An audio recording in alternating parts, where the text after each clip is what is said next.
Ito ang Taco Lake, guys. Ayan, malaking lake ito. Malapit lang sa kalsada. Pero yung one side ng Taco Lake. Pero dito ay iba ng ano dito. Talagang parang upat na.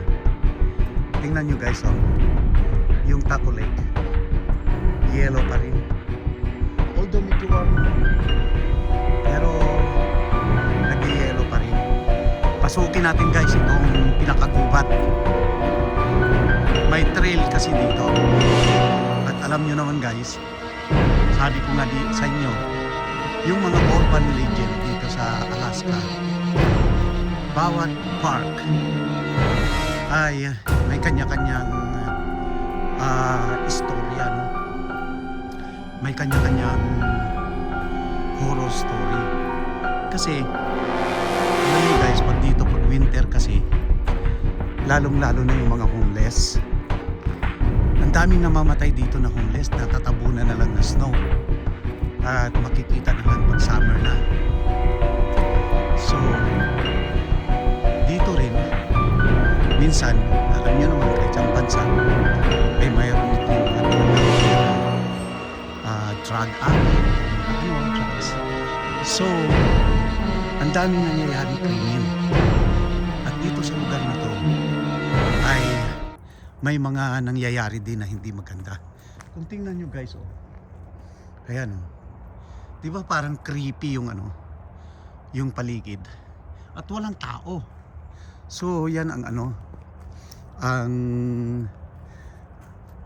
mga park dito. Mayroong park talaga na hindi creepy. Pero may mga park talaga na katulad nito.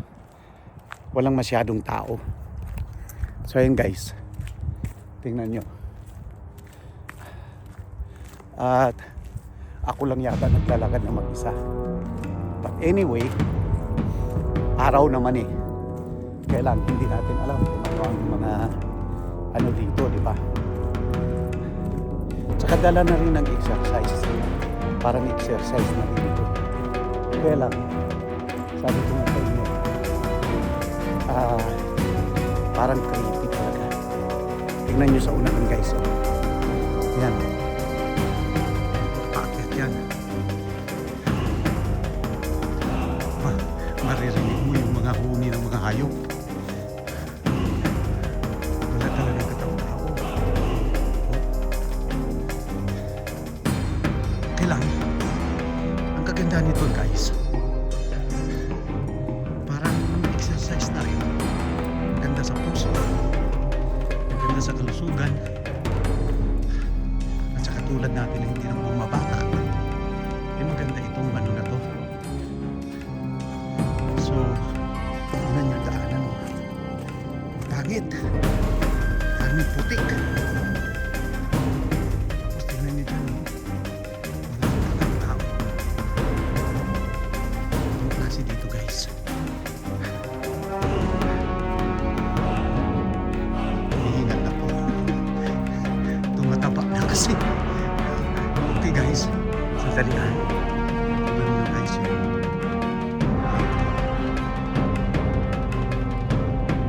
Ice pa rin.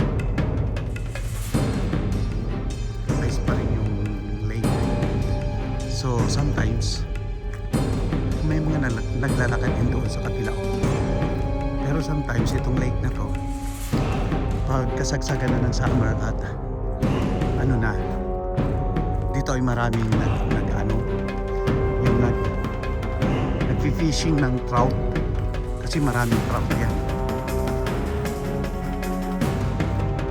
Kaya lang pag winter naman, minsan yung mga otoridad punta dito, may mga nire-report na patay ganyan, kasi nga yung mga homeless mahilig kasi sila maglasing guys. Yung mga homeless kasi guys, karamihan sa kanila ay native. So ito yung mga tao na talagang sila sa pag-inom. Yung mahilig talaga sila uminom. At sila yung mga tao na namamalimos para may pambili ng alak. At pag nakainom na sila ng alak at lasing na lasing, matutulog na lang kahit saan. So, pag malakas ang snow, yun, doon na sila namamatay kasi natatabunan na sila ng snow dahil sila ay nakatulog na. Ang ganda ng ibon, no? Tsaka, tsaka, tsaka, tsaka. Tsaka, tsaka, tsaka, tsaka. Ayan, oh, ang ganda, oh. Ang galing niya. Ayun, oh, malapit. Tsaka, tsaka, tsaka. Tsaka, tsaka, tsaka. Come on. Come on, baby. Oh, tingnan niyo, oh. Ang ano niya, oh. Come on, come on. Come on, oh. Oh. Nice, oh. Oh, ang galing niya. Look. Oh. Yun. Ang ano. Teka, teka. Come on, come on. Come on, baby. Ano ba yun siya? Yun nga, guys. Kaya sila, lalo na kung may heavy snow o kayong mga blizzard, yun. Doon na sila natatabunan at namamatay na lang. So dito, marami din na nangyayaring ganun, guys. So, kaya nagiging scary ang lugar na ito. Pero pag ganito naman, okay lang. May panaka-naka ng mga tao na naglalakad. Kaya lang, ayan, icy pa rin talaga ang ano, ang lake.